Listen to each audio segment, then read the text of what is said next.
Good morning, everybody. Today is April 25th, 2024, and we're in person as well as virtually today at the Washington State Gambling Commission at 9:34 a.m. Today's meeting is being recorded. To better manage our meeting, if you wish to provide public comment, please raise your hand to be recognized. Once recognized, please state your name. Written comments on today's agenda should have been received by the close of business yesterday via our website. I believe the chat feature is turned off, but if you have technical difficulties, please email us at askus@wsgc.wa.gov. Okay, so I'll call roll now, and I see Vice Chair Patterson. Good morning. Good morning. Commissioner Sizemore, you were Good there. morning. Commissioner Lawson, I don't see you. You here? I'm here. Good morning. Good morning. And then Commissioner Ibsen, I see you. Our ex officio, Senator Conway. Here. I believe you are. Okay, Senator Holy. Representative Kloba. Good morning. Good morning. And Representative Robertson. All right. And so this morning's agenda is the proposed Tribal Gaming Compact Amendment hearing for the Cowlitz Indian Tribe. And so I will hand things over to Director Griffin or Julie Lease, whomever's.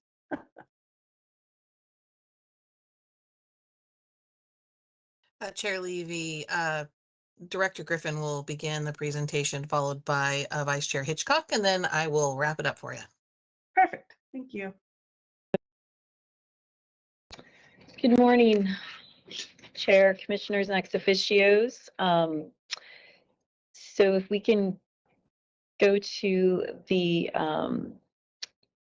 next slide, please. So as you are aware, we have 5 commissioners, and we do have Vice Chair Patterson, whose term is going to be ending here very shortly, and we are in search of another commissioner. Vice Chair Patterson's position will expire on June 30th and has had a long-serving role with the commission thus far. Next slide, please.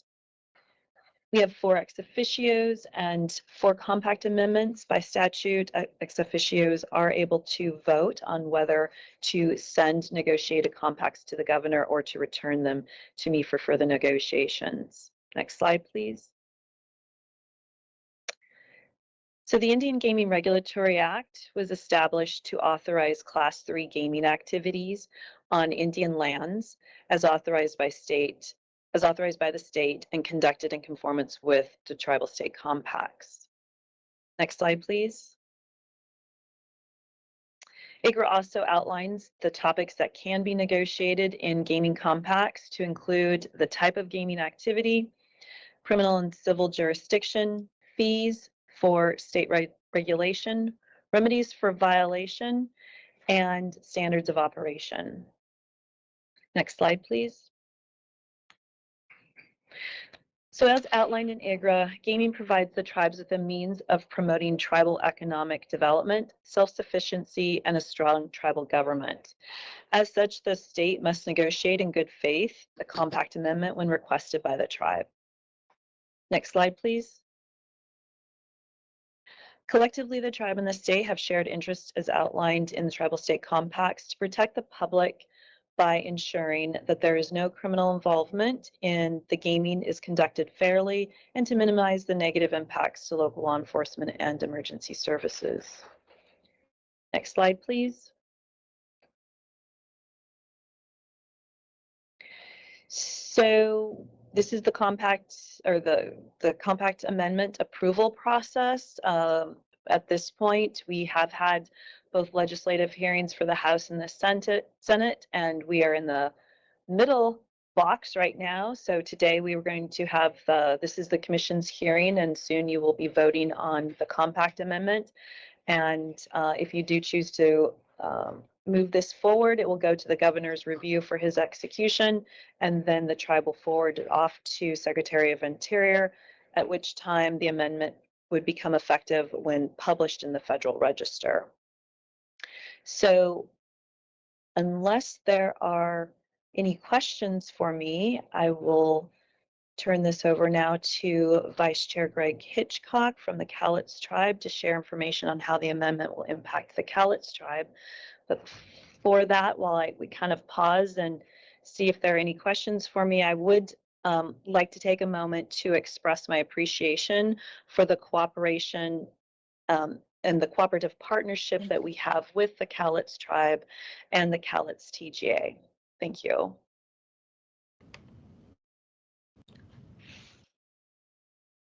Can we go to the next slide, please? Thank you very much. Knox, cessation Squatch, Greg Hitchcock. Good morning. My name is Greg Hitchcock. I am the Vice Chair of the Cowlitz Indian Tribe and speaking on behalf of our Chairwoman, Patty Kinswa-Geiser, for our compact amendment hearing. Next slide, please. Some basic facts about the Cowlitz Indian Tribe. We once encompassed over 3,000 square miles in southwest Washington state, which is over 5% of the total area of the entire state.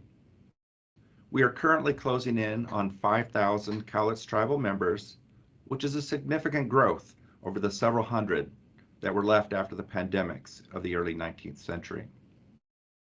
In 1854, prior to the Isaac Stevens treaties, the federal government proposed a reservation for the Cowlitz Indian Tribe, just 6 miles to the east of our current reservation. But this treaty never made it to the United States Senate. In 1855, during the Chehalis River Treaty Council, Territorial Governor Isaac Stevens attempted negotiations with the Cowlitz and other regional tribes. Stevens, on behalf of the United States, tried to persuade the Cowlitz to relocate to the Olympic Peninsula.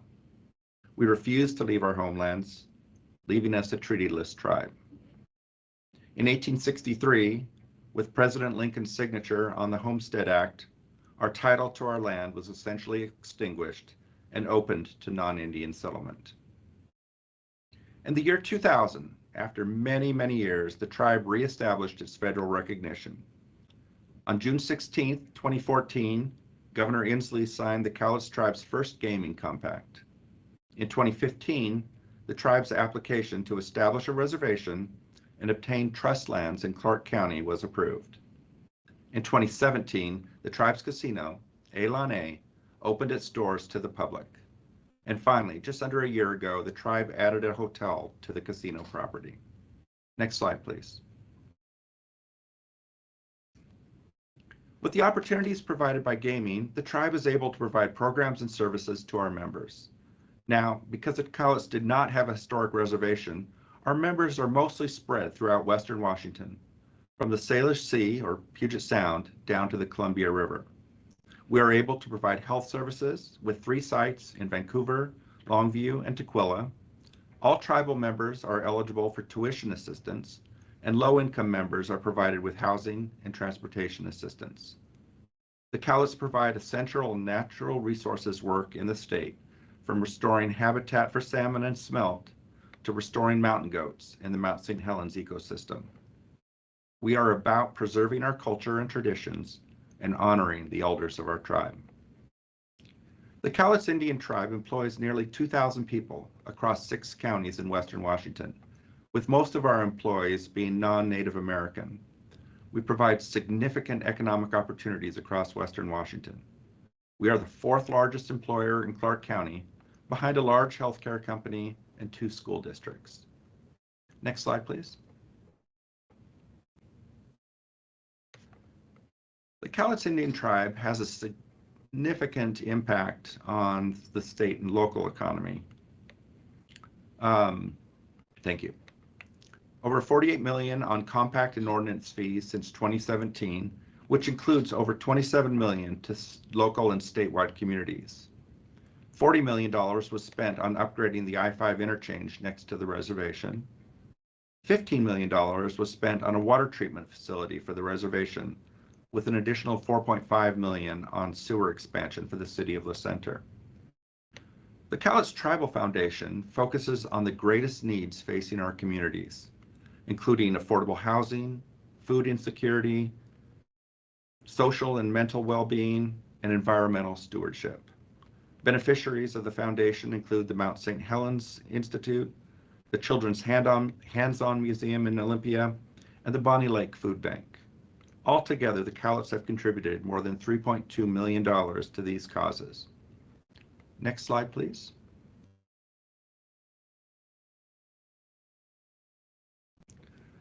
A is our premier gaming, dining, entertainment, meeting, four-diamond hotel, and resort destination. The casino opened in 2017, and the hotel opened just shy of a year ago. In February, we celebrated the opening of an expansion to our meeting and entertainment center with a new junior ballroom and additional meeting rooms. Next slide, please. Along with this expansion, we created a new separated smoking area, consolidating many outside smoking areas that were formed during the pandemic. We invested significantly in constructing a separate HVAC system with a negatively pressurized environment that prevents smoke infiltration to other areas of our resort. We want to thank the Washington State Gambling Commission, who diligently worked with us in the development of this compact. Finally, the Cowlitz Indian Tribe is an essential part of the past, present, and future of the state of Washington. We work hard to meet the needs of our tribal members while also covering for many of the unmet needs of the citizens of Washington State. Knox, and thank you.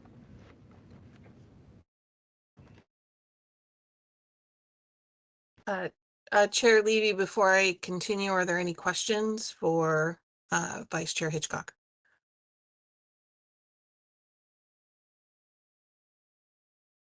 Don't see any, excuse me, I don't see any hands raised. All right. Just wanted to Thank make you. sure. So for the record, my name is Julie Lease. I am the Tribal Liaison for the Washington State Gambling Commission. Good morning, Chair, Commissioners and ex officios. First, I'd like to provide a little bit of background about this particular provision in the compact. It was first introduced in Appendix X2, which was around 2007, 2008. At that time, the state was completely smoke-free in public places, and the tribe and state agreed that the tribe, if the tribe allowed smoking, that in their gaming facility, then they would begin accruing a contribution or a percentage to contribute to smoking cessation, education, and awareness. If they chose to be smoke-free in their entire facility, then they would not be required to accrue this contribution. There was no provision for prorating unless the tribe operated more than one facility and one of those two facilities was entirely smoke-free. Since that time, industry standards have improved to prevent secondhand smoke exposure. The proposed amendment provides the tribe with a way to prorate their contribution when they have part of their facility that is smoke-free, and when they use industry accepted smoke barriers that prevent exposure. And also the prorated method needs to be easily calculated and verified. With that, I'm available for questions and next steps. Great, thank you very much for that, and thank you, Vice Chair Hitchcock. We appreciate the presentation. Do any commissioners or ex officios have any questions for anybody? I don't see any hands, but I think you can feel free to pipe in. I have a question. Uh-huh. Who monitors this? Does the Gambling Commission or the health departments monitor this? The contribution amount is something that is a compact provision that our staff monitor. Yeah, I know Senator the Conley. contribution, I understand, but I mean, what you say is that after they develop these smoke-free environments, who monitors that that's working? That's all I'm asking. Yes, the tribe would be doing that. The tribe is responsible for public safety, health and safety under the compact. So And Vice they Chair probably work Hitchcock, with the local health departments or what? I will let Vice Chair Hitchcock answer further. That would be the staff of our casino operations would monitor that, and I'm sure that our TGA would also be aware of the issues there with respect to the compact. Thank you. Mhm.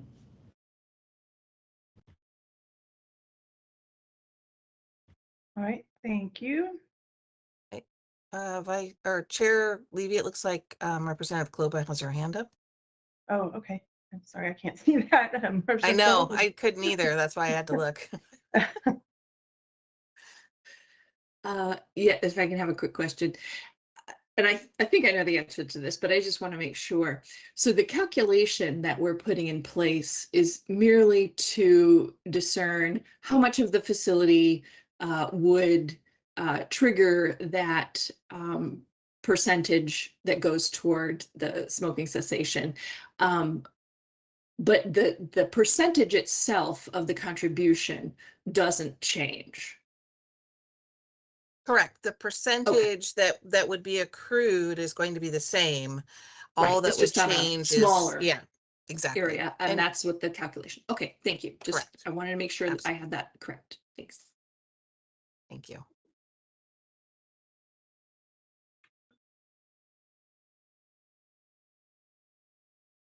Okay. If you are so- ready, Chair. We do have an ability for the public to provide comments through email. We have received no public comments on this particular proposed compact amendment. So at this time, we're ready to receive public comment in person at this meeting, and then we would go to a vote. Perfect. So if there's any public comment, I'm not sure how to look, so if somebody can help me out. Nothing has come in via email, and it doesn't look like anyone has their hands raised at the moment. And then I believe there are people at our Lacey office. So if no one wants to speak there, then I think we are good. Okay. Perfect. I'm not hearing anyone speak up, so we will go to a vote. Do we have a motion? Madam Chair, Yes, Vice Chair. this is Vice Chair Patterson.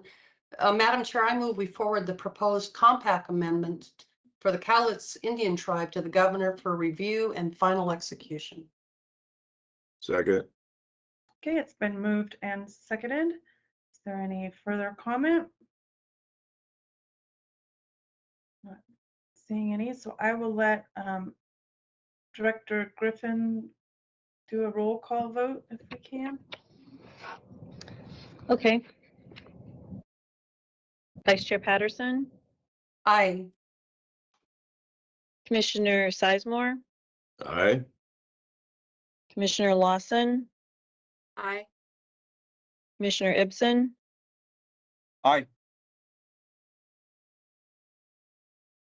Senator Conway, Aye. Senator, I'm going to go ahead and call Senator Holy just to make sure he hasn't joined. Senator Holy on the line. Representative Kloba Aye. and Representative Robertson. Okay, and Chair Levy. Aye. Okay, 1, 2, 3. Passes with a 7-0. Thank you. Great, thank you very much. And that concludes our meeting for today. So it is 9:52 Chair a.m. Levy, Yeah, may I make a comment? yes. Thank you. I wanted to kind of recognize the fine work the Cowlitz Tribe has done over the years that I've been on this commission. I'm not sure if Commissioner Patterson recalls or not, but our first meeting in April of 2014, the original compact for the Cowlitz Tribe was up for consideration. And it feels like it's really been a great education and, with some longevity of how effective a tribe can go from not even having a compact to this point to where they're parsing out, portions so that you know, smoking and non-smoking can go on in their facilities, and you know, folks can have the gaming experience that they're looking for. So Vice Chair Hitchcock and you know, members of the Cowlitz Tribe, I just want to express my appreciation. And you know, really it hits home that you know, 10 years ago you were just getting your first compact, and there's been so much growth and gain and benefit to the tribe. Mossy, Madam Chair. Mossy, thank you very much. Madam Chair. Yes. Yeah, go ahead. Yeah, I want to add that my comments, and I want to add to what Bud has said, but I want to point out, third largest employer in Clark County, creating jobs for fourth, but- folks, and that's a huge economic benefit to the county itself. So we can thank the Cowlitz Tribe for their engagement and their in strengthening the economy of Clark County. So thank you. Mossy, Mossy, thank you. Vice Chair Patterson, did you? Yeah, first of all, Commissioner Sizemore, thank you for remembering to say things like this, especially on Zoom. You're absolutely right. Our relationship and our experience with the Cowlitz has been really great, and much appreciation to the Cowlitz for the collaborative, reasonable, open communication. It really stands out. So thank you for that, Greg, and thank you, Bud, for remembering to say something. This is important. Any further comments? Yes. Just on behalf of our chairwoman, Patty Kinswag Geyser, I just really wish to thank the Gambling Commission. You have been a pleasure to work with, so thank you very much. Thank you. All right, anything further? See anything? So, okay, so now we will conclude the meeting at 9:56 a.m. The next Gambling Commission meeting will be at the Liquor and Cannabis Board on May 9th and 10th. So thank you, everyone, for your participation this morning, and have a good weekend.